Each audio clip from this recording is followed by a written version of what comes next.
Thanks, guys. Yeah, I was gonna Hey guys. Hey guys. Hey guys. Hey guys. Hey guys. Hey guys. Oh, did you want to talk?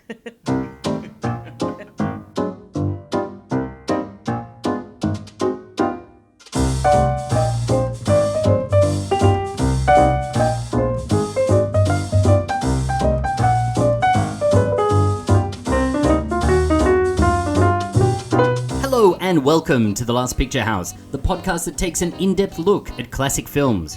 I'm your host, Marcus Lovett, and joining me in our brand new and as yet only partially furnished Tokyo studio are regular panelists Iain Norton and Maria Suzuki. Hi guys. Hi. Hiya. This episode, unfinished films. Productions can be shut down for any number of reasons. Lack of financing, legal challenges, the illness or death of an above-the-line cast or crew member. On this episode, we're going to look at some of the most famous or infamous projects that remained incomplete. And if you enjoy the show, please remember to subscribe on iTunes, Spotify, or your preferred podcasting app.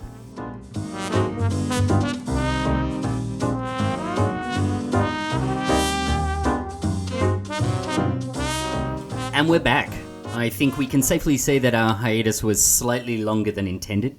Iain, what have you been up to aside from impregnating people? Well, as you delicately mentioned, Marcus, I've not been up to much apart from 9 months ago when I was active for at least a minute. Between Zoom lessons and homeschooling a 4-year-old, there hasn't been a huge amount of time to do anything apart from go quietly mad because I can't go to the pub. Have you been watching any movies? I have, but it's been, as I said, with the 4-year-old at home, there has been a hard rotation of Disney+. Yeah. Ooh. I did sit down and go through the whole of the Hannibal Lecter series. Watch them all. The TV show. No, the movies. Oh, like the Anthony Hopkins Yeah, one. from Manhunter right through to... Oh, cool. You watched Manhunter. Yeah, Manhunter all the way through. I watched that as well. That is an excellent film. It's brilliant. Yeah. I still wouldn't say he's... But I like Brian Cox in that. I like Brian Cox, but I still, yeah. And some big 80s hair. Anthony Hopkins is still Hannibal, though. Yeah. Oh, Matt Mikkelsen does have a shout from the TV show, though. And Maria, how about you? Well, I haven't been that prolific. For one thing, certainly, I didn't start making bread or making pizza like everyone in lockdown started to. I didn't watch so many new stuff, to be honest, because I couldn't really concentrate. So I rewatched a lot of my love in cinematic terms, which is 30s movie, 40s movie. I certainly try to watch a lot more Japanese movie from the 40s and 50s, to be honest. Great. Any standouts? Of course, all of Kurosawa contemporary stuff, meaning that it's not about samurai, but the 40s and 50s in Japan. Well, I know that we both saw Stray Dog. Yeah. And we'll probably talk about that on a Yes. forthcoming episode. I'm Yeah, keen on talking about that. Those films that Kurosawa made immediately after World War II are really spectacular. Drunken Angel and Stray Dog. Absolutely. I'm deeply offended, Maria. I was one of those that learned how to make homemade pasta, as you well know. Marcus, what was occupying your time? Well, last year in November, I took part in the Noirvember thing, and I really did catch up on a lot of the films that I hadn't seen before. For example, I'd never seen Out of the Past. More recently, I actually watched Night of the Hunter for the first time as well. So these are films that I really should have seen a long time ago, but it's only now that I've had the time to watch them.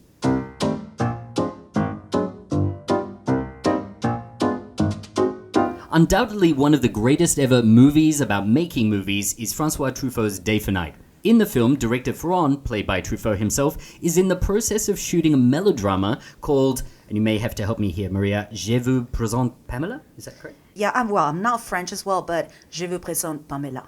I want you to meet Pamela. Each step of the way, he must navigate crisis after crisis. An actress is revealed to be pregnant.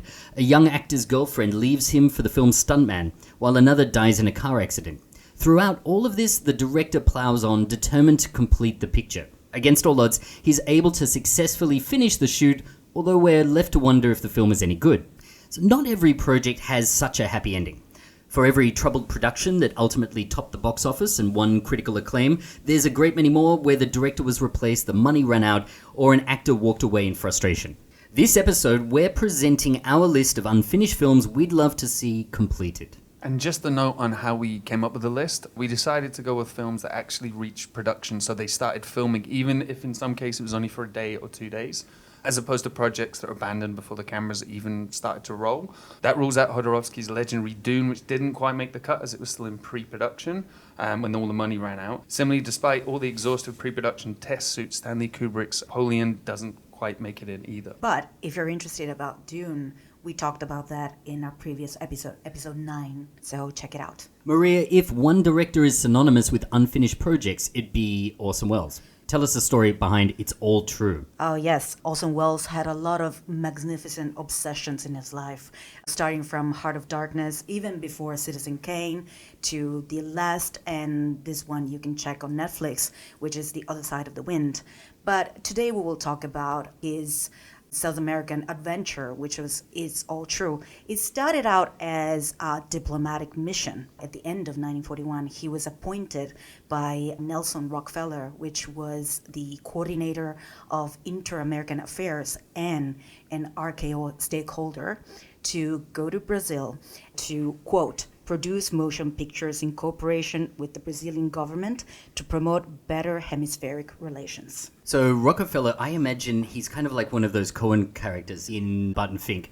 He's a guy who's essentially a rich executive, mega rich executive, and he's putting on a uniform and he's sitting behind a desk and barking orders at people because he's now kind of like a general.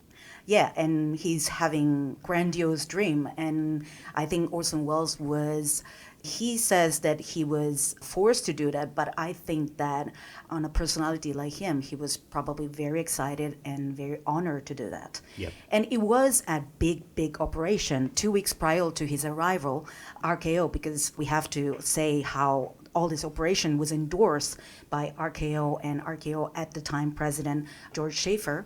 So RKO decided to send over 86 cases of material, of equipment, including Technicolor equipment, to Brazil, and a team of something like 20 people. Well, they filled a plane. They filled a plane with the guys to send down. And one of the guys on the documentary, he said he got 2 hours' notice. He went home, told his wife, packed a suitcase, and off he went down to South America with no idea why he was going and what was going on. Yes, exactly.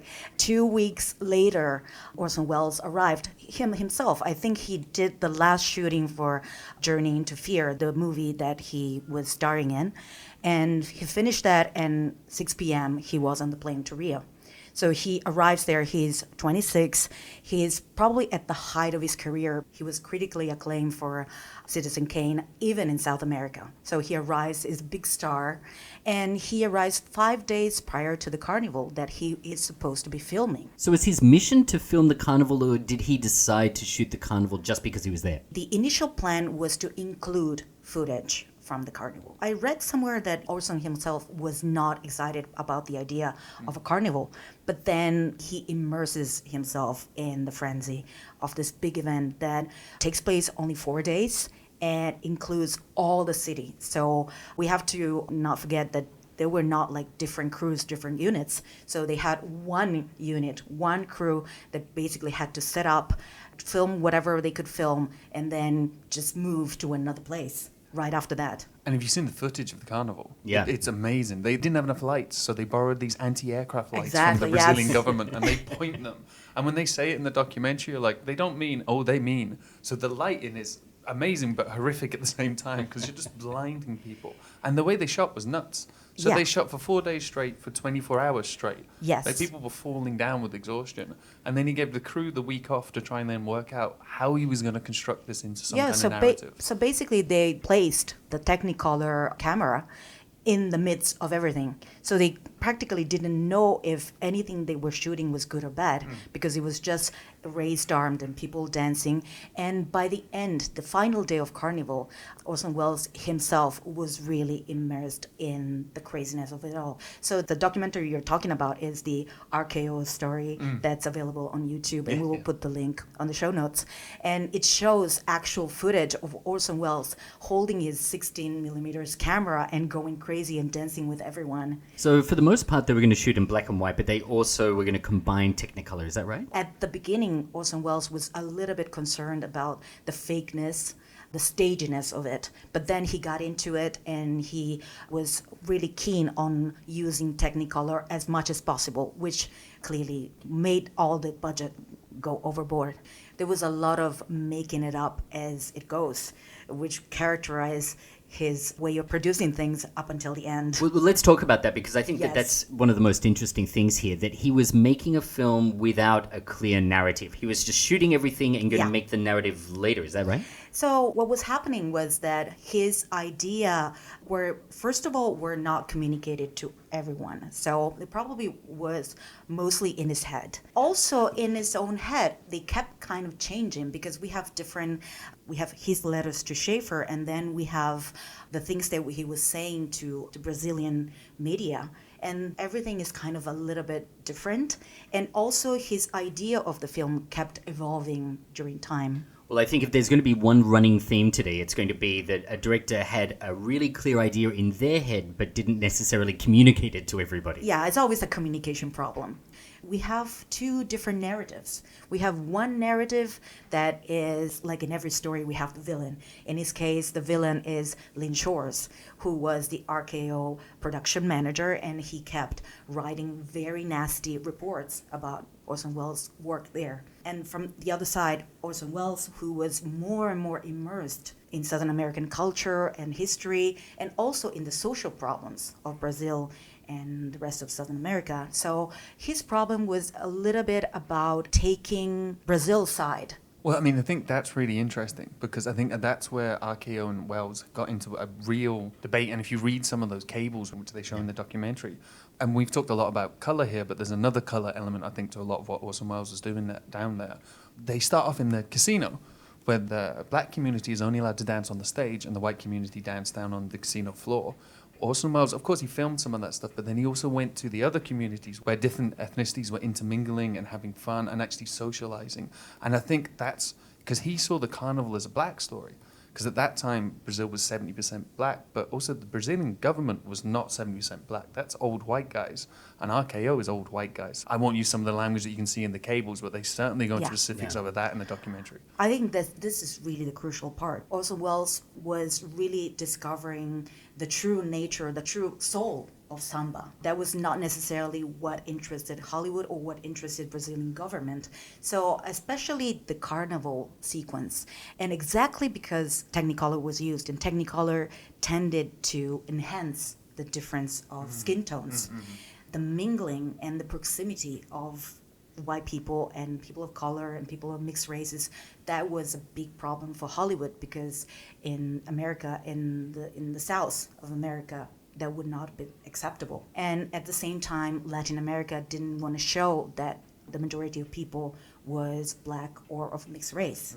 So the villain of the piece, as you said... Yeah, Lynn Shore. So Lynn Shore was sending these cables back to Hollywood. He was sending back to RKO his opinion that whatever Welles was shooting was not interesting because it was just, and I'm going to paraphrase it, just showing people of color. And not only that, but he was also a spy. He started writing to the Brazilian Department of Information and Propaganda saying that Orson Welles was using equipment to shoot in the favelas. And that was something that at the end went to the ears of the Ministry of Foreign Affairs in Brazil. And there was a diplomatic problem because not necessarily they wanted to show the poorest side of the country. And the thing I found most interesting, because he ended up with these four kind of vignettes, is the story of the four men on a raft, where they recreated the voyage from the north to the south of Brazil. Yeah, so these four jangadeiros, just the name for this fisherman on a raft, four of them were national heroes. They made an epic journey from Fortaleza, which is in the north of Brazil, to Rio. So something like 2,500 kilometers in 61 days in a raft to protest working conditions of the fishermen. So this was initially in the project to portray the jangadeiros and use the original people. But in this case, and like in any other case, Orson Welles got a little bit carried away. And he was really comfortable among the fishermen. They admire his capacity of drinking whiskey and all this. The usual Orson Welles bravado. But he really, really enjoyed his life among them. Especially the shooting in Fortaleza was the last leg of the adventure when he was practically by himself, only with his closest staff. Because officially RKO didn't want to give any more money to the shooting. Yeah, the footage of them filming that when they're using bits of driftwood to bounce up and down to recreate, and they're throwing buckets of water, it looks amazing. Well, at that point, really, they said, look, go to a beach, do this other thing, but they were really just trying to let him down slowly. Yeah, they were trying to just wrap up everything. The rest of the staff was already back in Hollywood. And talking about a little bit the timeline here, we're talking about July of 1942. So RKO's new president, Kerner, was throwing a party, an official party for all the people that were back from Brazil. So officially ignoring Orson Welles and whatever he was doing there. But what's really interesting is that the footage that he produced in that time with very few people and local people, like, for example, George Fanto, who was a Hungarian cameraman that was stuck in Brazil for the war, and also Chico Albuquerque, who was, at the time, he was a non-professional photographer, and then 50-year-old on became the most important photographer in South America. And he says that everything he knows about framing, Orson Welles taught him. Wow. And at the same time, wasn't he supposed to be editing Ambersons? He was supposed to be editing The Magnificent Ambersons, and he was telegraphing to Robert Wise about that. But at the same time, RKO was just cutting the film as they pleased. The main problem was the lens and the fact that it was not an uplifting film. So it's wartime and yes. it was missing its audience. Yes. So behind Orson Welles' back, it was butchered. So Welles returns to Hollywood? Yeah, not immediately. That's the interesting thing. He knows the situation, but he goes back to Rio, and then he decides to just go for 5 months around South America. But he was also heartbroken because one of the four men on the raft passed away when they were doing one of the reshoots or the restaging. So yeah, but he was really heartbroken. But at the same time, the community in Fortaleza of the Jangadeiros forgave him about that, and the Brazilian government, interestingly, was still supportive to him. What really shut down the operation was the fact that RKO just really shut all the money and all the involvement. And it's really interesting that, again, Lean Shores decided unilaterally to just pay the local papers and put an announcement that RKO didn't have anything more to do with what Orson Welles was doing. It's an amazing announcement. They said they will no longer honor any debts from Orson Welles. Exactly. So it's like, don't try and get a drink on his tab anymore. And what happened to RKO's relationship with Welles afterwards? By the end of it, he was fired from RKO, and after that, he never had the endorsement of a studio. That's what was tragic in his life as a filmmaker. And Maria, this is sort of the beginning of the betrayal narrative in Orson Welles' life. Yeah. And this is the thing that people like Peter Bogdanovich talk about at length, that he had a series of betrayals in his life, and that's why he so frequently didn't finish projects. So there was this total regime change at RKO, correct? Yes. So the person that was backing him up, George Schaefer, resigned from RKO, and the new president was Kerner. He managed film theaters, but he was not a film guy. For the following year, the letterhead at RKO was showmanship in place of genius. I mean, so clearly pointed at Welles. Yes. And again, I think that really emphasizes that sense of betrayal that he must have had at the time. Maria, would you like to have seen this project ultimately realized? At the time, Orson Welles' idea and vision is something that probably would not have created a great film. You know, the idea of a travelogue, the idea of him being the big guide through South America. But the footage that I've seen, especially the Fortaleza footage, are so beautiful, so simple and beautiful. I would have liked him in a different time with a different vision to finish that, yes.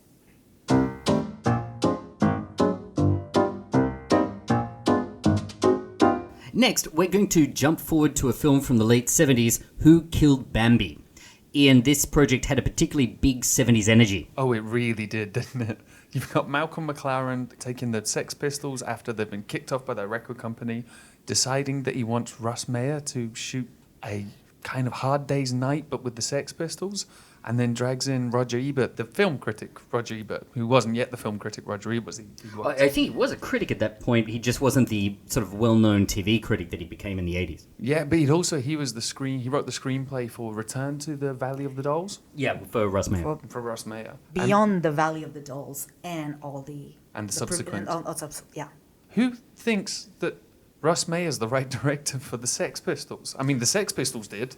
I would have loved to have been a fly on the wall to watch Malcolm McLaren. So he sat Russ Meyer and Roger Ebert down, and they didn't know who the Sex Pistols were. It was just a band from Britain. There was vaguely this idea of punk, and he plays them the record, and it's them in their suits, and they're very well done up, listening, going, this sounds... And these are popular, are they? So it went from there. Okay, so take us back a little bit, Iain. So McLaren and Sex Pistols and Russ Meyer all set up to produce the movie, and the script has been written by Roger Ebert. Yes. So originally, Malcolm McLaren comes over to America to meet with Meyer and Roger Ebert. They agree to do the film, but Ebert doesn't have a script yet. So Meyer situates him in I've forgotten the name of the hotel, the famous hotel where John Belushi passed away. And anyway, musician's den of iniquity. It sits him up in there to write this script. He knocks out a script. The Chateau Marmont. That's Chateau the one, Marmont. the Chateau Marmont. And he produces this script that is decidedly odd. And if you are inclined, as I was, you can go into Roger Ebert's blog and read the whole script. But So you did read it? I read the entire screenplay. It was the second Enlighten draft. us. Yeah, so Iain. it's a second draft. There were subsequent drafts. I think it was 8 more drafts of that. Yeah, as you would imagine. But the line that Ebert uses on the site is, "This is all I'm giving you, and I'm not going to talk about it anymore." And for very good reason. Probably legal reasons. Very many legal reasons, probably. Someone at Fox, I don't know who, agreed to this script that is absolutely hat stand.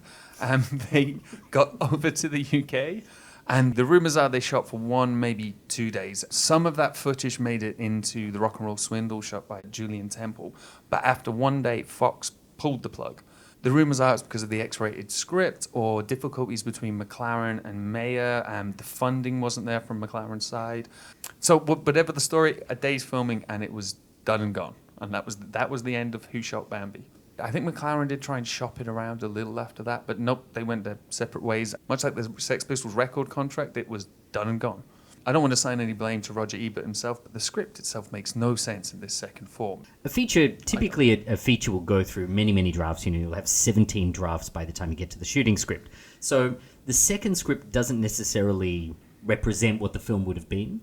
Maybe Ebert was going for the tone, but why don't you just walk us through some of the script, Iain, because I think that's where you want to go. Okay, no spoilers, but let me give you a brief synopsis. So it vaguely mirrors the Sex Pistols' career. It sort of starts at smaller gigs, getting signed, the eponymous TV interview, which is pretty much in their verbatim.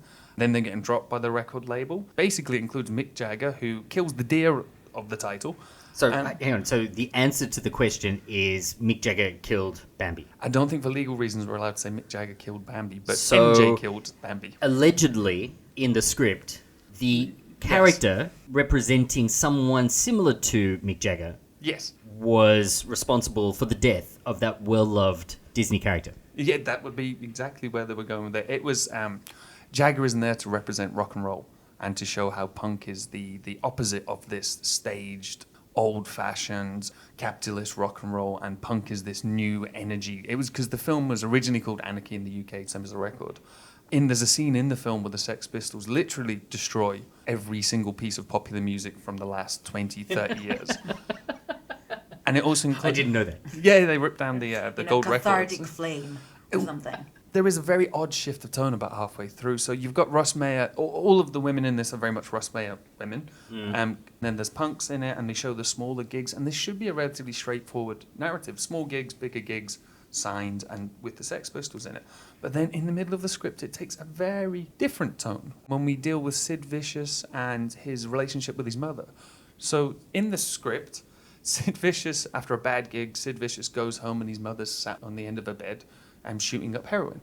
They then proceed to like each other a lot. In a kind of Hamlet eatable way. Very, very much so. And then it goes further than that. And then her boyfriend breaks in. There's a fight. And Ebert, even when he wrote it, he asked, "Do you think Sid will be okay with this?" So they got to London. They showed it to Sid Vicious. He spent a long time reading through the script and thought about it and sat there. And at the end, he finally said, I don't think my mum will like the heroin bit. Who are some of the other performers in the film? So not everything had been cast yet, but to make the last scene I described even weirder, Marianne Faithfull was cast as Sid Vicious's mother in the film, which would have been interesting. Yes, I can see your face, Marcus. It's very odd. And for the role of PJ Proby, which was supposed to be Malcolm McLaren, they got PJ Proby, the rock and roll star, to play it himself.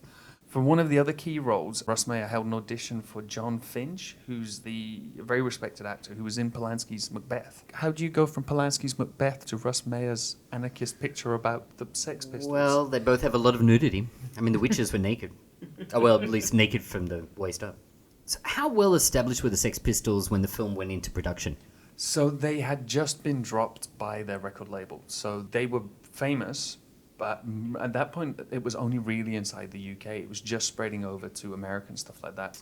McLaren wanted to push them up the extra level. The stories you So get... the infamously, we don't like what's come before, we're punks, we reject society, are trying to establish themselves commercially in the United States.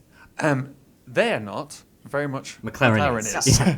And it's a very key point that on Roger Ebert's blog, you can read a whole bunch of amazing stories about his times with the Sex Pistols. And one of the stories is they're out with Which I cannot imagine. There's a picture, I just actually. It's cannot amazing. imagine it. They took Johnny Rotten out for dinner, and it turned out Johnny Rotten hadn't eaten in 4 or 5 days. He was living on £5 a week from Malcolm McLaren, despite the fact the record was now selling and they should have had money. And Ebert's booked them into this wonderful sort of haute cuisine restaurant. Sorry, is this... Where is this? This is in London, yeah. So it's in London. That's in London. So they booked them into this haute cuisine restaurant, and Mayer's like, look at the man, he needs a steak. So they just drag him round and find him the biggest steak they can, fill him up with it. And at which point, at the end of the night, then take him home in a taxi. And I don't think he'd been in a taxi before. He gets home, they give him £5, and he buys, I think it was 12 cans of lager and 6 cans of pork, of beans and sausages. And that'll do him for the next week. So £5 went a lot further than those days. Yes, I think it did. Let me just read you the opening scene that Ebert wrote. A blind beggar with a cup playing the concertina. 2 cockneys running a shell game. A man on a unicycle. People playing such outdated implements as hula hoops, pedal balls, and yo-yos. An artist who must continually move his easel as the line inches forward. Dogs chasing cats. Old ladies, one with a parrot. An assortment of hookers. A Pakistani family.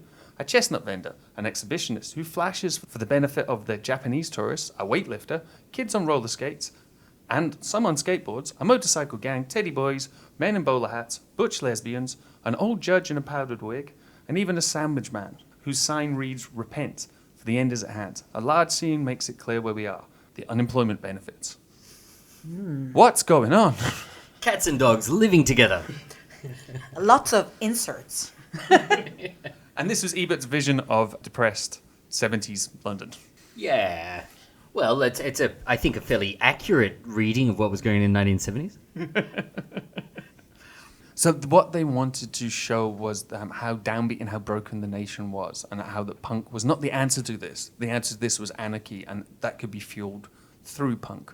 Now, I'm not entirely sure how that story was going to be told by Russ Meyer, but I, for one, think it would have been fascinating to watch how this played out. You could look at it in one way as a questioning, a kind of a finger at authority, and asking people to kind of rethink the way that society's run, if nothing else. And certainly the way that the music business was run at that time, where a big selling record made a lot of money for a lot of executives. Yeah, I think it's very fair to call that out. I kind of would like to see that scene. I'm not entirely sure this film could have ever been finished. I think it was probably... You think? I think it might have been slightly doomed from the start. However, I would definitely watch the making of story. I want to see the dramatic version of the making of. There's a lot of comments in a number of the articles asking Terry Gilliam to direct this making of story. It would be amazing. Maybe too close to the source material, I don't know. Yeah, maybe a little. Well, from the debauchery of Soho to the debauchery of ancient Rome, the next film up is I, Claudius from 1937. This is a film that I chose simply because I'd read the books, and I'm also a big fan of Charles Laughton. The scene is the 1930s, the late 1930s, and Hungarian producer Alexander Korda set out to adapt Robert Graves' 1934 novel I, Claudius, and its sequel, Claudius the God, into an epic film. For anyone who's unfamiliar with the story, the Roman Emperor Claudius was the fourth emperor of the Roman Empire from about 41 to 54 AD, and was the grandson of Mark Antony, great-nephew of Augustus.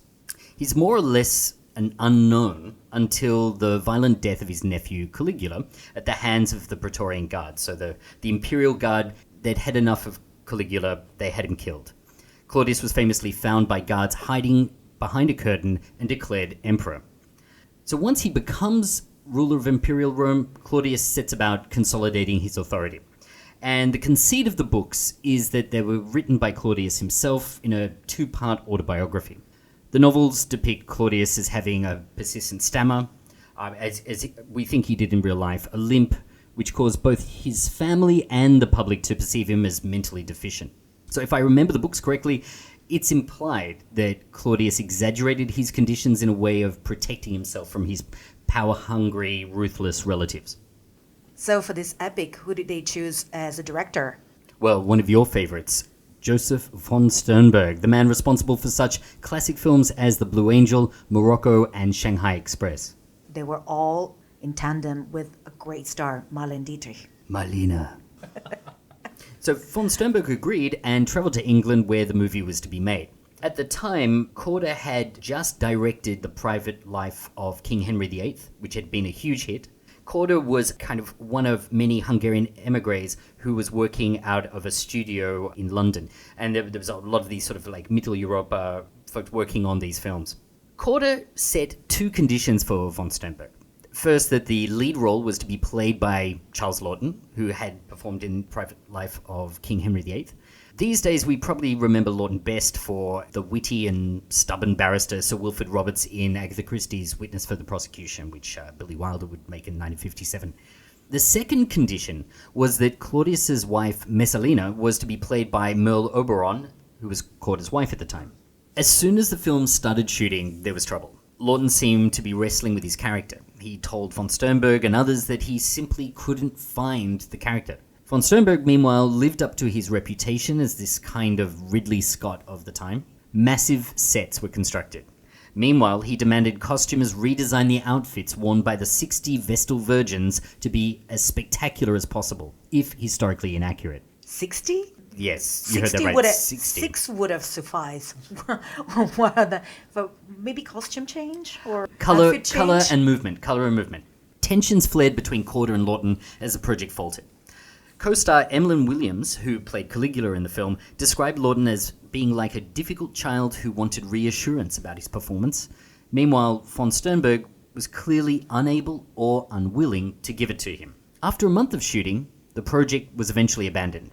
Oberon was injured in a serious motorcar accident. There's even a rumor that her accident was staged to win an insurance settlement, therefore reducing the financial loss brought about by the production's inevitable closing. One thing's for certain, Oberon's accident was a relief to many working on the project.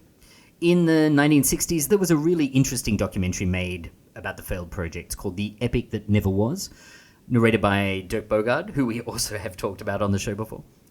It shows the incredible scale of the film. Clearly, Korda and von Sternberg had visions of Ben-Hur.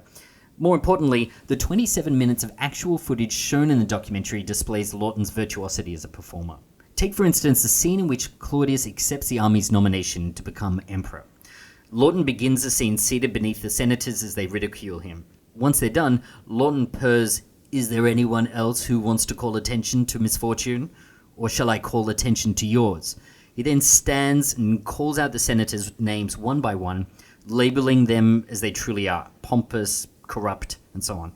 He grows louder, more confident, and you see this kind of complete physical change in Laughton as he does this scene. This scene is up on YouTube and you can watch it. So, I mean, there are a lot of rumours around this film. There's two camps to fall into, isn't there? Whether it was von Sternberg's dictatorial style that pushed Laughton to what the critics at the time were saying wasn't a great performance, but no one saw it.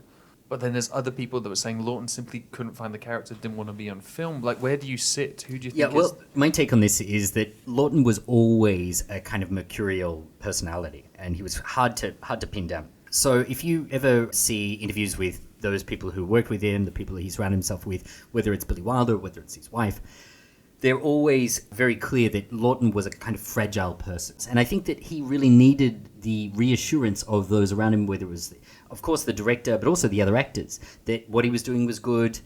I think that eventually, after weeks of working on the character, he seemed to have locked it in. But that doesn't mean that he was easy to work with. But he certainly was someone who had that spark of genius and could bring out great performances. And the scene that I told you about, he's particularly strong in that scene. Von Sternberg was apparently spending his weekends editing the material together. And what you can see now, it hangs together just as well as any film from the 1930s, you know. Some shaky sound and so on, but it looks spectacular, and I think it would have made a really fantastic, epic film. So do you think the final film would have held a candle to the BBC miniseries? The BBC miniseries, I think they had more time to develop the characters. So I would say that it's closer to the book, for sure. On the other hand, the von Sternberg movie was a big spectacle, and it certainly was something closer to, I guess, a film like Gladiator, where you're taking big event, or Spartacus, where you're taking big events and putting big personalities on the screen. There's a lot of big acting, but at the end of the day, that would have been fantastic for a 1930s audience. So, Marcus, is it a Roman thumbs up or thumbs down from you? That's 2 thumbs up.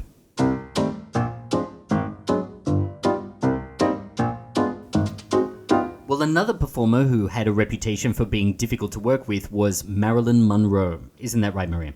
Yeah, definitely. She was basically a lot of the times absent. She was not on the set.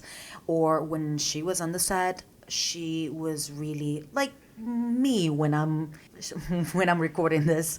I'm redoing a lot. You guys hear the edited version, but there's a lot of retakes. Maria, so, don't let them behind the curtain. Everyone thinks you're wonderful. So this particular film is Something Gotta Give, and the director was George Cukor. But today I would like to read with you a comment that Billy Wilder said about her. Billy Wilder worked with her in 2 films. The first one was The 7-Year Itch, and the second one was Some Like It Hot. And in the first film, after he worked with her on 7-Year Itch, he was still humorous about the accident on set. He could still have a sense of humor about that.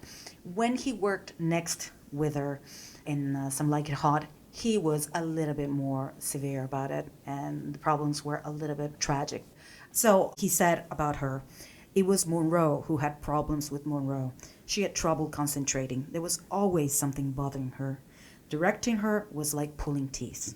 But when you finished with her, when you had made it through 40 or 50 takes and put up with her delays, you found yourself with something unique and inimitable, which at the end is a positive thing. Another thing that I personally found very relatable and very funny was I didn't realize what a disorganized person this was until I looked in the back of her car.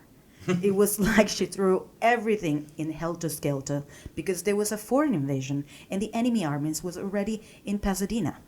There were blouses lying there and slacks and dresses, girdles, old shoes, old plane tickets, all lovers, for all I know. Very Billy Wilder. Very Billy Wilder. And when they worked again together in Some Like It Hot, allegedly she couldn't remember the lines, so he had to hide note cards with the lines and the prop, and she would hide in the dressing room for hours and hours, or she would not show up on sets. Where's that bourbon? That was one of the lines I think that she had to do over and over, wasn't it? Yeah, I think that it was something as simple as, where's that bourbon? Where's that bottle of bourbon? No, even This Is Me Sugar. I think she had to retake that like 30 times or something. Are you a Monroe fan?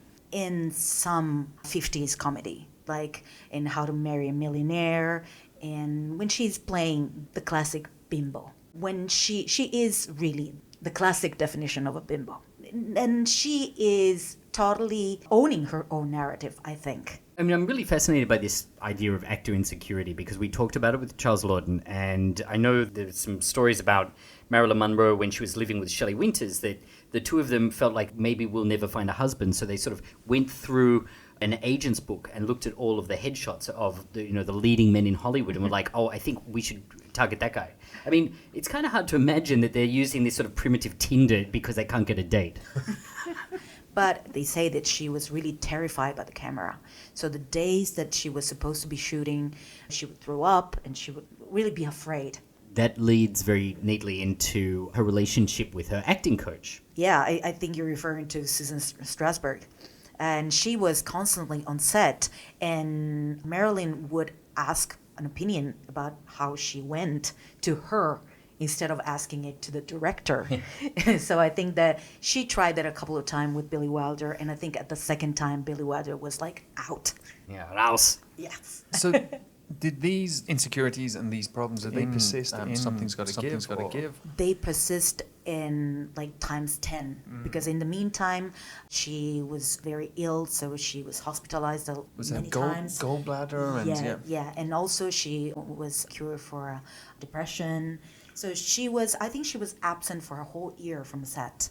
The producer at the time, Harry Weinstein, that's not Harvey. Not Harvey Weinstein, but No. we'll be talking about a whole different thing. Whole different That's a different episode. Harry Weinstein, he said, there's a documentary that you can also find on YouTube about the making of this film, where he says she didn't have to act. She just had to look good, which is kind of a bad thing that you could say to an actor, I think. I mean, it's very cruel, I think. Yes.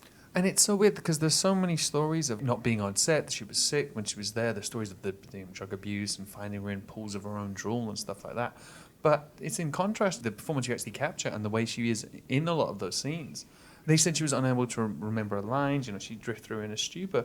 But if you watch the performance, she's great. Like, she's earnest, she's demure. Her interaction with the kids around the pool scene, it's just wonderful. Yeah, the interesting thing was that the footage was lost for a long time, and it was recovered in a cluttered warehouse in the 90s. So before the 90s, there would only be bad rumors about her being intolerable on set and impossible to work with. So the blame got totally on her.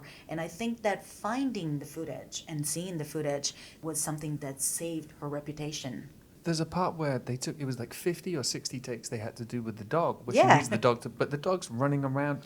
But the whole time she's completely patient, and finally they get the performance out of the dog. Do you think that the rumors of her bad behavior on set was propagated? I'm going to Like the tabloids.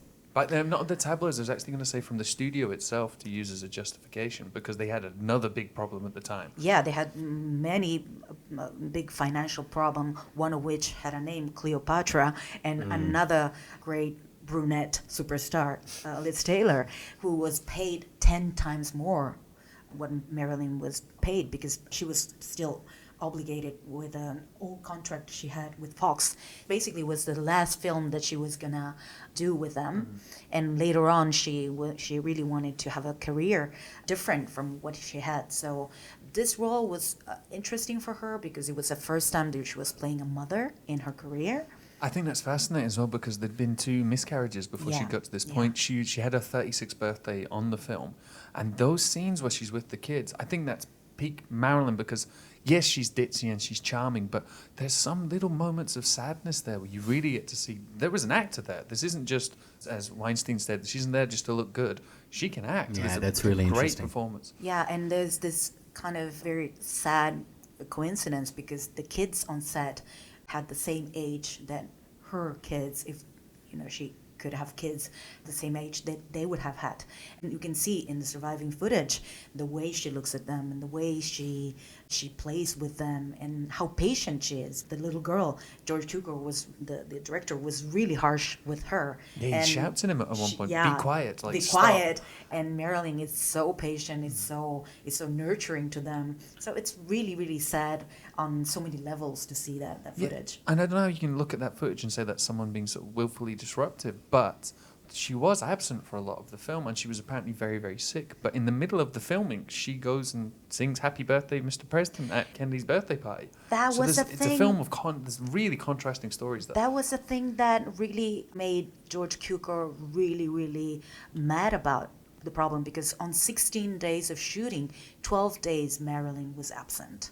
But also, this was pre-agreed with the executives. Like, this was known that she was going to do this. Yeah, that's Yeah. what I read as well. Yeah, that was agreed on, but at the same time, and in the documentary, Henry Weinstein, I want to say his full name because it's not the other Weinstein.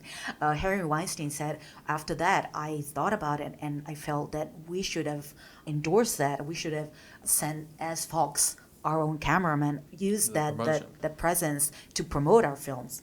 Instead, we just got mad.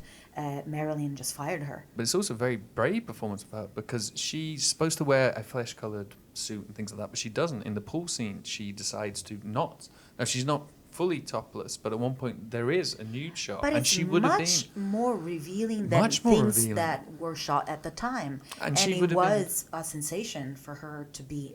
And she allowed camera stills to Yeah. be taken as well that were going to be used as part of the promo. And she would have been the first Hollywood star to be topless on screen or whatever. No, that was the question I had for you. How were they going to get away with the nudity at this time? Oh, well, the on-set pictures went all over the world, and they could knock off Liz Taylor from the cover for at least a week. So tell us a little bit about the plot of the film.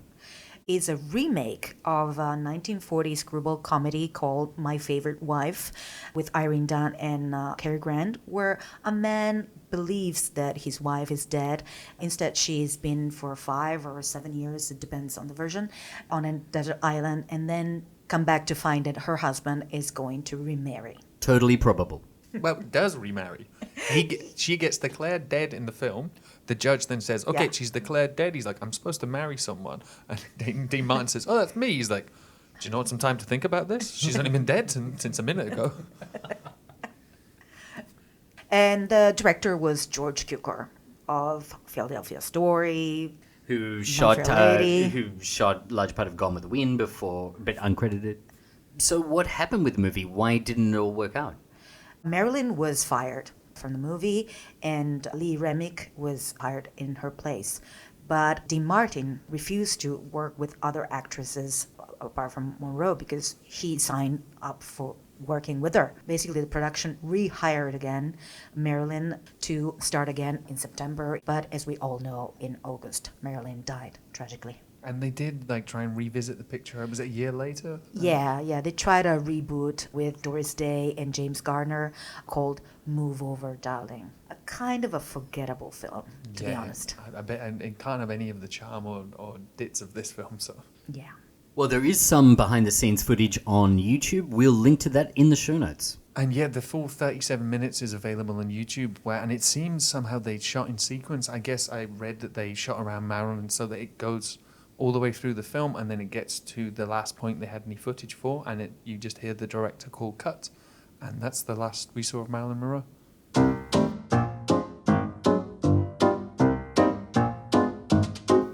Well, next up, a film from one of the greatest comedy directors of all time, Mike Nichols. Iain, tell us about Bogart Slept Here. Okay, so this is a comedy about an off-Broadway actor who finds himself overwhelmed with good fortune after his first movie that unexpectedly brings huge international success. It was kind of inspired by what happened to Dustin Hoffman after he'd been in The Graduate. The Mike Nichols movie, The Mike Nichols movie. So we're already on a meta level here. And not only do we have Mike Nichols, but 3 days after finishing filming on Taxi Driver, they get the new darling of Hollywood, which is Robert De Niro.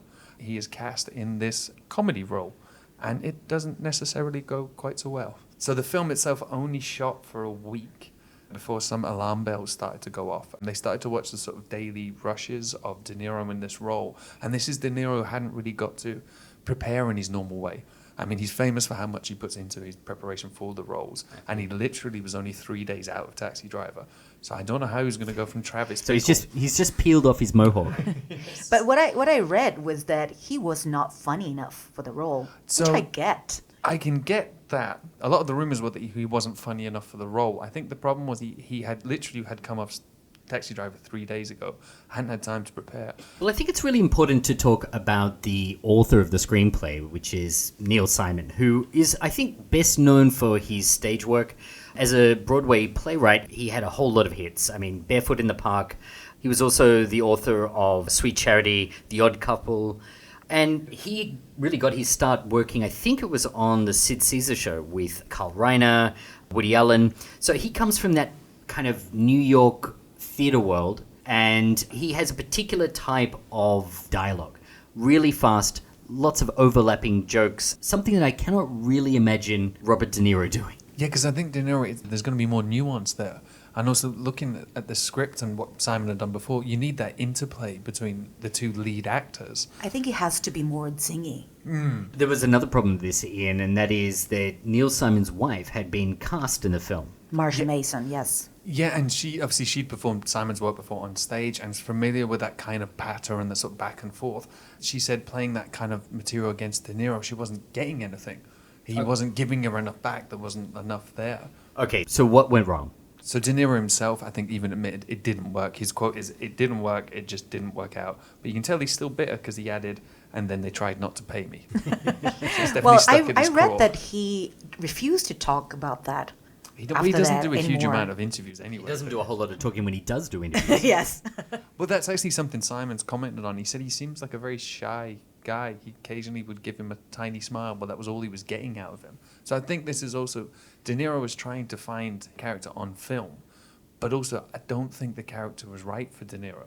Something that after De Niro was fired, and I would have loved to have been there when that was happened. Simon says he wasn't in the room, but his quote is, "He was livid. I don't think I want to see Robert De Niro livid," and especially when someone at the peak of his powers just left a taxi driver as well. So yes, he was fired, and then they did try and recast. They tried to move forward. They considered a whole bunch of other actors, Jack Nicholson, James Caan, Tony DeBlanco. James Caan also would have been an interesting choice if you think about it. And then finally they brought in Richard Dreyfuss. I think you had a part in The Graduate. Right, there's a really interesting quote from Richard Dreyfuss. He was in The Graduate. He has a very small part. Originally, I think he was trying to get the Dustin Hoffman role. But when Hoffman was cast, I think Nichols gave everyone who applied or tried to get the Dustin Hoffman role, he gave them little parts in the film. Dreyfuss sat down with Nichols, read the script, and said, look, nobody's going to feel sorry for a movie star who's having trouble with his marriage, his loss of privacy, and troubles with a career. I mean, he's still a movie star. And I think Dreyfuss was right on the money. At the end of the day, it's hard for an audience to relate to that kind of person who's become suddenly super successful. So what does Simon do? He goes away and he rewrites the project. And meanwhile, Nichols moves on to other things. Simon's definitely agreed that the coupling worked, because after Dreyfuss and Marcia Mason sat down and did the read-through, he said, okay, this doesn't work, but they do. And that's what brought us to The Goodbye Girl. The Goodbye Girl, which was ultimately the Best Actor Oscar for Richard Dreyfuss. Yeah, he was up against... 75, I think. Yeah, wasn't up against Woody Allen? Yeah, the film was practically all the awards went to Annie Hall, except for Best Actor, which was Richard Dreyfuss against Woody Allen. And The Goodbye Girl is a great film. It's a spectacular performance. I mean, it's a really spectacular, with a capital S, performance. Yeah. And one of the joys of doing this podcast is you guys send me films to watch and stuff like this. And this is one of those. I wouldn't normally have watched it. And it was 2 a.m. and I'm trying to not laugh because the kids are asleep in the other room. And I was laughing out loud to the point when my daughter came out and told me off because I was finding it. I was waiting for you to bring the word joy. I haven't got to the word joy yet.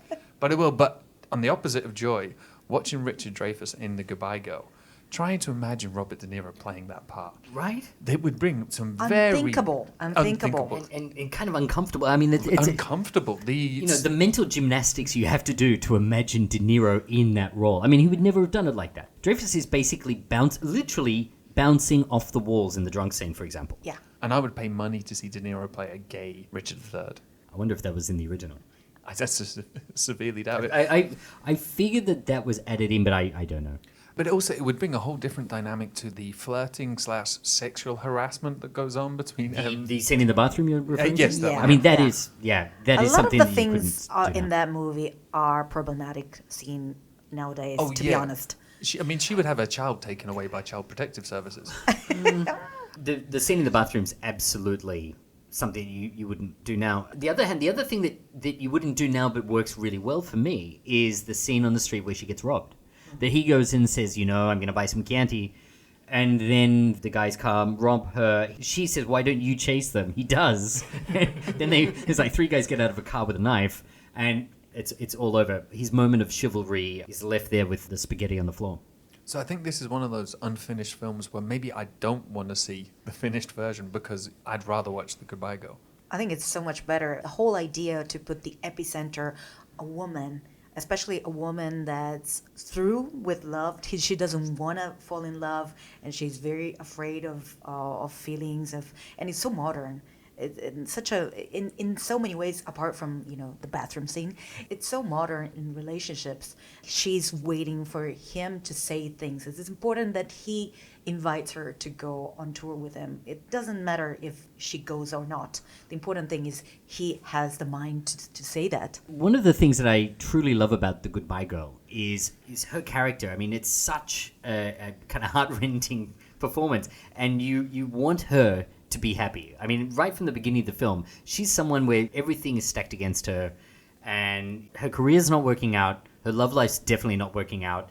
She's got this wonderfully precocious daughter, but you just want that character to be so happy, and yet nothing seems to work for her. And she's constantly reminded that she's old because she's been trying told to... in her 30s that she's, as a dancer, you haven't worked out for a few years, have you? I mean, that scene where she's rehearsing and everybody's looking at her like, I'm so sorry, we like you, you're just not right for this. I was skeptical going in because with Neil Simon, I tend to find the jokes are funny, but the characters are not really grabbing me. They're not laying their hooks into me. And in this film, it was different. There is something with this particular film, or this particular script, if you like, that Neil Simon really achieves a kind of pathos that doesn't really get me in his other films. I feel a lot of the time it's very surface, but this one really worked for me. My favourite scene's got to be with Dreyfus and the kid when they're in the horse-drawn car. Oh. And he's trying to convince her that he's not going to run away because she's so upset with him because she doesn't want her mum to fall in love again. She sees a pattern because it's happened before with her father and then with the guy. There's a kind of pathology there. Yeah. All the scenes between Lucy and Elliot, the character Dreyfus plays, they're all extremely spontaneous and so sweet. And I just don't think that was going to work with Travis Bickle.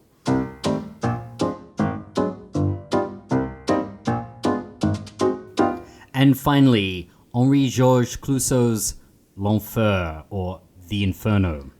An internationally renowned director, France's leading actress, an unlimited budget. What could possibly go wrong? In the mid-1960s, Henri-Georges Clouzot was a leading figure in the French film industry, having previously directed such international hits as Wages of Fear and Le Diabolique. Some even called him the French Hitchcock. He was, however, getting older. It was 4 years since his last film, and by now, younger French directors of the new wave were stealing some of that attention. Clouzot had a fierce reputation for pushing his actors. He was described as a pessimist, short-tempered, and almost always angry. He was also a notorious insomniac. In fact, L'Enfer was originally conceived as a dramatization of the anxiety Clouzot suffered every night from insomnia. I mean, you've said push his actors. He poisoned Brigitte Bardot. He told her they're aspirin and gave her sleeping tablets. She had to have her stomach pumped in the previous film. I'd say that's more than pushing your actors. Exactly. With L'Enfer, the director was determined to reassert himself as France's leading director. He sat down and wrote a 300-page screenplay, focusing on a young couple, Marcel and Odette, who were running a lakeside hotel in the French countryside. Marcel comes to believe that his beautiful wife is being unfaithful to him, not just with men, and he is driven mad with jealousy. To play the leads, Clouzot hired 26-year-old Romy Schneider to play Odette, and Serge Reggiani to play Marcel. Austrian-born, Schneider was a huge star at the time, and much loved by audiences for her portrayal of Empress Elizabeth of Austria in the romantic biopic Sisi. Reggiani, meanwhile, was best known for his stage work as well as parts in films like Visconti's The Leopard. Some of the film was to be in black and white, and other parts were to be shot in colour. The black and white sections were for the more conventional parts of the narrative, while colour would represent Marcel's increasingly fragile mental state.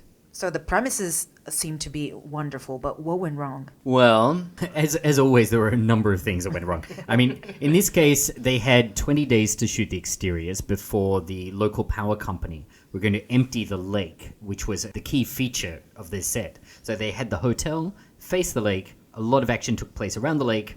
There was a viaduct that crossed with trains running across. And once the lake was empty, they couldn't shoot outside anymore. So they were on a very tight schedule. Meanwhile, Clouzot had employed 3 separate camera crews to work on the film. Each was led by a renowned cinematographer, I think all of whom had worked with Clouzot on various films, including Wages of Fear. Clouseau would go to the first camera crew in the morning, and he would be giving direction, but then he wouldn't go to the other camera crews. So these teams of people were sitting around with nothing to do until the director came and gave them some instructions. Why? Because he was taking too much time? Yeah, well, I think he just kind of got fixated. And one of the comments from one of the assistants on the film was that Clouseau in the past had never done this, that he was really good with time management. He would have really complex and difficult schedules, but at the same time, he was still able to make everything work. But here, something had changed. He was fixated on one piece of action, getting it right, rather than keeping on top of the project. Now, this really begs the question, who is the producer on this film? I don't think there was. I think And that's exactly he was it. the god king of this film. Yeah, so one of the key takeaways from this is you need a producer who's there to kind of keep things on schedule and be able to talk to the director and say, look, you've got to keep it running. It wasn't just that he wouldn't go move from one camera to the next camera. He reshot scenes and reshot things that were already in the can and done. Yeah. Key to the film were the kinetic visuals. Prior to principal photography, the director had a small crew run dozens of highly elaborate camera tests. I know, Iain, that you were really fascinated by these. They're just amazing. When you sent me the first YouTube clip to watch, I threw it up on the high-vis monitor at home, and my wife, who's a fashion designer, was walking behind me and went, "What the hell are you watching now? That's gorgeous." I spent years working in nightclubs, and I worked with VJs and visual artists who would kill for that stuff. Yeah. The fact it was done pre-computer is just fascinating. And he spent weeks and weeks playing with this stuff, and I have no idea how it was going to work in terms of the film. I know it was going to be the visions, but I don't know how he was going to sit that with what the black and white footage that had already been shot. Looking at his other films, he was somebody who was deeply interested in psychology but never tried to express the mental pathology on screen. And there was a very different take here, a kind of a POV version of what was going through the mind of Marcel. So that's particularly interesting, but so too is the fact that he took it so far in the tests. It seems like he wasn't worried so much about the costumes and, the usual camera tests. He was like, let's do more of the crazy visuals. He storyboarded everything before he goes to shoot, and that's all prepared. But yeah, Exactly, he takes these artists and puts them in this studio and just lets them run wild. And they say themselves, we don't know what we were doing, we don't know what we were trying to shoot. Some days we would be fat and we would watch the rushes and we would be staggered at what we produced. Other times we would be bent over laughing because it didn't work or it was ridiculous. And one of the guys, he says the most French sentence I have ever heard. He said he became the specialist of the visual coitus.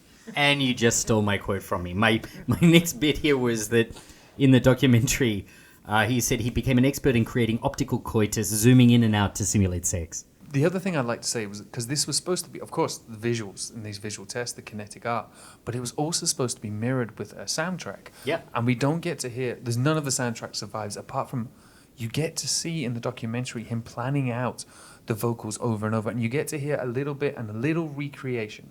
It's not the original, it's just a little recreation of what he was going to do. I would love to hear the soundtrack. So back when I was a music student, I studied Varese and Karlheinz Stockhausen. I mean, what they were doing with the audio was the equivalent of what they were doing with visuals. In those tests, they were kind of doing different cut-ups and also playing with different processes so that certain sounds would repeat or certain vowels would get bigger. It was really fascinating. And there's only 30 minutes, I think, of the audio test. But as you said, none of the actual audio that was recorded for the film. That's lost. What's fascinating, though, is when you get the interview with the two musicians or the soundscape artists, I guess is the only word, Ducram and Gilbert Armé, they talk about how the sound was going to lead the visuals. The sound was going to come first and the visuals were going to be done to it. And again, it's in such stark contrast to how much was planned and how much he was obsessed. I'm kind of skeptical that a lot of this would have made the final film. Looking at what we've seen in the black and white sequences, which is the majority of what we have, what you see is a fairly conventional black and white thriller, or a psychological thriller, if you like. At some point, it was going to flip from these black and white images into the Technicolor. And it's Marcel's descent into madness, if you like. I don't think that this could have ever been the majority of the film or a large part of the film or cutting in and out of the film. My personal guess is that this is where we would end, and that all of the tests were really about the denouement, the end of the film, and that all of the black and white would lead to this, but it was never kind of the majority of the picture. I think we see an echo of that in one of the crowd scenes. You've got the mirrored black and white crowd scenes where he's walking through and he gets lost and you get flickers and you come back. So I thought perhaps this kinetic art or these kinetic tests, you would see an echo of it in the final film. Of course, we'd use some of it, but it's also that was going to inform some of the visual style he was then going to go and shoot. But that's in so much contrast to all the storyboarding and everything we've seen. To talk a little bit about the storyboarding in the pre-planning that Clouzot did, Clouzot was somebody who I think would be fairly familiar to directors today doing previs, using animatics to kind of figure out what their visual effects shots are.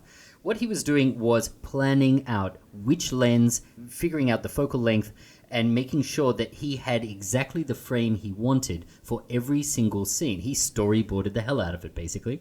He clearly was devoted to the preparation in a way that the very few directors at that time were. Again, new wave, improvise. In the case of an older director, it makes sense that he wanted to plan things out, but he took it to another level. Well, to quote him, I improvise on paper. What I've always loved about Clouzot is the way that he attaches meaning to objects. There's the whiskey bottle or the swimming pool in Diabolique.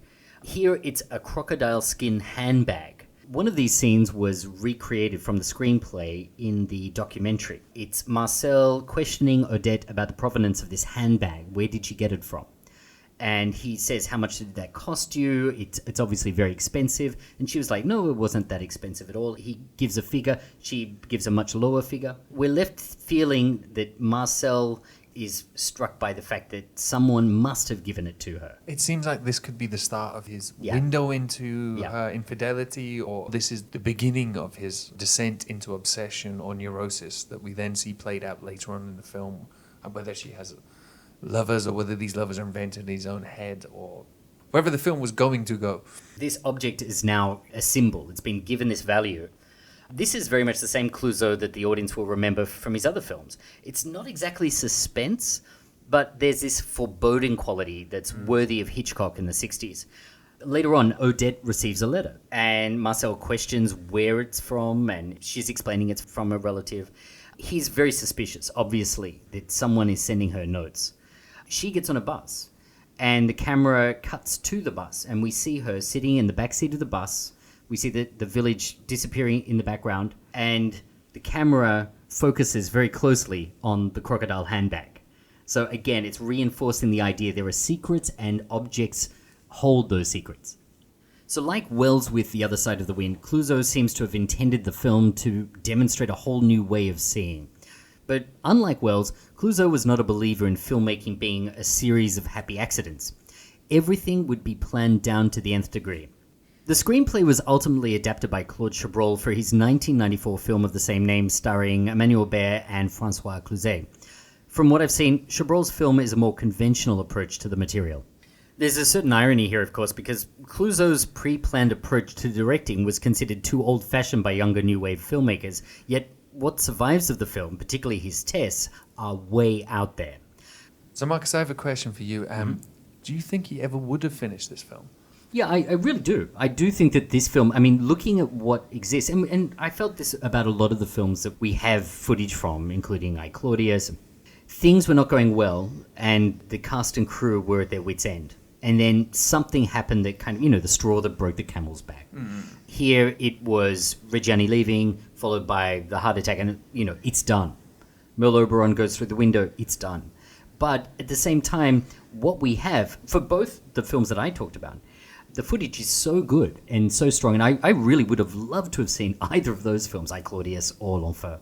See, that's the question I really want to come to is, I don't know if we really do want to see these films finished, because at the moment we have this vision of this epic L'Enfer. We can put our own interpretation on it. And isn't that what's fascinating? The fact that it's so rare that a film it's so rare that a film starts. It's so rare that a film ends up unfinished, that we get this glimpse into it. Yeah, I agree with you in the sense that the parts that we've seen are so promising. There's such a promise of some greatness that we're not 100% sure that would have been obtained, would have been delivered. And it's only in film, like the medium of film, I think you can see this. I would never start a book where I know it's unfinished after the first chapter. But in these unfinished films, we get to see this kind of the seed, the director's vision. But we get to put our own interpretation. We get to imagine, and we get to, and my favorite word, we get that hope of what could have been. And isn't it more fascinating? Isn't the mystery more fascinating, more interesting than the final fact? I mean, in my mind, this film is a French Vertigo. I see it as a film about obsession, and that it ends with this kind of like Technicolor chaos. I would love to see that, but that's also in my head. So you are right. That brings to my mind an interview by Orson Welles, and that's quoted with his own voice in the making of The Other Side of the Wind, which is, "They will love me when I'm dead." And the interviewer says, "Are you happy when it's all done and cut?" And he says, "No, because you always hope you can make it better. I hate every kind of goodbye, and every time those lights go out, it's a little death and a little goodbye." You've been listening to The Last Picture House. Be sure to let us know what you think of the show on Twitter, where we're at Last Pick House. Follow us on Facebook or on Instagram, where we're Last Picture House, one word. And we'll be back soon with another episode. Thanks for listening.